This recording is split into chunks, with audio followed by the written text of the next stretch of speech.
Assalamualaikum warahmatullahi wabarakatuh.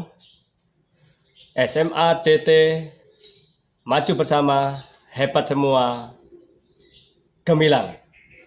Jumpa lagi peserta didik double track teknik elektro, perawatan dan perbaikan alat-alat rumah tangga. Pertemuan kali ini akan saya berikan tutorial tentang bagaimana cara menggunakan multitester atau avometer, karena di sini banyak sekali fungsi, ya ada sekitar minimal 3 atau 4 ya, atau bahkan lebih. Kalau untuk multitester yang sekarang ini mungkin lebih dari 3, dan yang ada ini ada 3 multitester yang tentunya berbeda. Yang pertama yaitu multitester yang sederhana, ada 3 fungsi, yaitu untuk ampere meter, voltmeter, dan ohmmeter. Jadi ada 3 knob ya, yang bisa diputar 360 derajat, yaitu ke ampere meter seperti ini, setelah itu ke voltmeter DC, setelah itu ke voltmeter AC ya. Jadi di sini ada 4 fungsi ya, ada 4 fungsi, yaitu ampere meter, voltmeter, dan ohmmeter. Untuk voltmeter sendiri terbagi menjadi 2. Sebenarnya ada 3 fungsi, tapi jadi 4 fungsi karena voltmeter AC dan voltmeter DC, itu ya. Dan untuk penggunaan ampere meter, kita putar knob ini ke ampere meter seperti ini, dan taruh saja di yang paling tinggi. Jadi paling tinggi angkanya, jadi kemampuan ukurnya paling tinggi, supaya nanti kalau ampere meter yang kita gunakan seperti itu dan arus yang mengalir itu tinggi, kita tidak risiko alat rusak.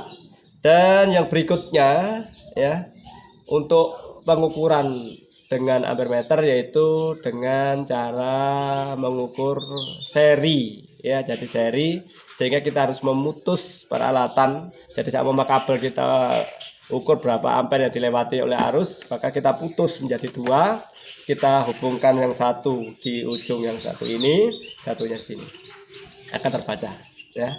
Jadi kita putus kabel yang kita ukur, kita lihat di sini akan terbaca. Kalau tidak terbaca, kita putar lebih kecil, kita putar lebih kecil, kita putar lebih kecil lagi, sampai terbaca di angka-angka yang ada di jarum ini. Itu untuk cara mengukur dengan ampere meter. Sedangkan untuk mengukur dengan voltmeter, nah kita menggunakan voltmeter DC seperti ini.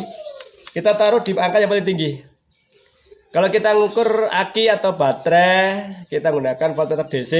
Kalau aki 12 volt, ya kita taruh aja di angka 50. Setelah itu kita ukur seperti ini. Baterai ini, baterai ini 9 volt, kita taruh aja di angka 10. Sudah, tidak akan melewati angka 10 karena di sini ada 9 volt, tertulis 9 volt. Ya kita ukur, maka nanti akan terlihat di jarum tidak lebih dari 9 volt ya, jadi maksimal 9. Jadi aman alatnya. Berikutnya yaitu voltmeter DC. Kita putar knob ini ke voltmeter DC. Kita taruh di angka yang tertinggi. Kalau kita ingin mengukur stop kontak di rumah kita, yaitu 220 volt, maka kita taruh aja angkanya di angka 250, sudah cukup ya, 250. Setelah itu kita masukkan, jangan sampai di angka 50 atau 10, nanti terbakar, fuse-nya putus. Kalau fuse tidak putus, alatnya yang rusak ya. Jadi kita taruh di angka 250. Setelah itu kita tancapkan bolak-balik, tidak apa-apa karena AC ya, tidak ada kutub. Jadi kita bolak-balik boleh, maka dia akan terbaca 220 maksimal ya. Di listrik kita 220 maksimal. Bahkan mungkin kurang dari 250, kurang dari 220, bisa 200, bisa 180, tergantung dari rumah tangga kita ya. Jadi kadang-kadang kita berada di listrik yang jauh dari pusat, sehingga tidak akan mencapai 220. Dan yang terakhir yaitu kita menggunakan ohmmeter. Jadi kita taruh knob ini ke ohmmeter seperti ini ya. Seperti tadi, kita taruh aja angka yang paling besar ya untuk pengukuran.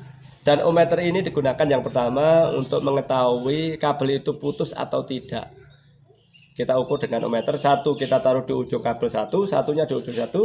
Kalau jarum tidak akan bergerak, berarti kabel itu putus. Tapi kalau jarumnya bergerak seperti ini, kita hubungkan aja. Kalau ini terhubung, maka ini ada gerakan kabel itu. Nah, itu berarti kabelnya tidak terputus. Sudah, kita ambil satu kabel seperti ini, ya, kabel ini ada kita hubungkan satu ke sini, satu, dan satunya kita hubungkan di sini, maka jarumnya bergerak. Nah, seperti ini. Jadi kabel ini tidak terputus. Seperti itu. Berikutnya, untuk fungsi dari ohmmeter yang berikutnya yaitu digunakan untuk mengetahui nilai dari tahanan. Yang biasa di alat-alat elektronika itu semuanya menggunakan tahanan, ya, seperti televisi, radio, ampli, DVD player dan sebagainya menggunakan tahanan. Kadang-kadang tahanan yang ada di peralatan itu sudah tidak bisa terbaca gelang-gelangnya, tidak bisa terbaca karena mungkin terlalu lama berdebu atau sudah aus, maka kita gunakan ohmmeter untuk mengetahui nilainya. Jadi nilai dari tahanan itu fungsi dari ohmmeter. Jadi tentunya lebih bagusnya teori pembacaan multitester atau avometer ini bisa dipraktekkan langsung di rumah atau kita praktekkan bersama kalau kita bisa berjumpa, karena saat ini kita dalam kondisi pandemi COVID-19 sehingga kita tidak bisa berjumpa, maka menggunakan tutorial dari sini kita pembelajaran daring, ya, dalam jaringan. Adik-adik bisa mempraktekkan di rumah dengan apa yang sudah saya jelaskan tadi, dari pembacaan ampermeter, pembacaan voltmeter DC, voltmeter AC, pembacaan ohmmeter. Saya berikan semuanya dan selamat mencoba. Seandainya nanti masih ada kendala, disampaikan saja melalui WA saya atau ke grup dari DT Elektro Listrik SMA Kandangan. Selamat mencoba sampai sini dan jumpa kembali di tutorial berikutnya, yaitu bagaimana cara memperbaiki blender dan kipas angin. Cukup sampai sini. Selamat mencoba. Selamat berbahagia. Semoga tetap sehat. Ihdinas siratal mustaqim. Wassalamualaikum warahmatullahi wabarakatuh.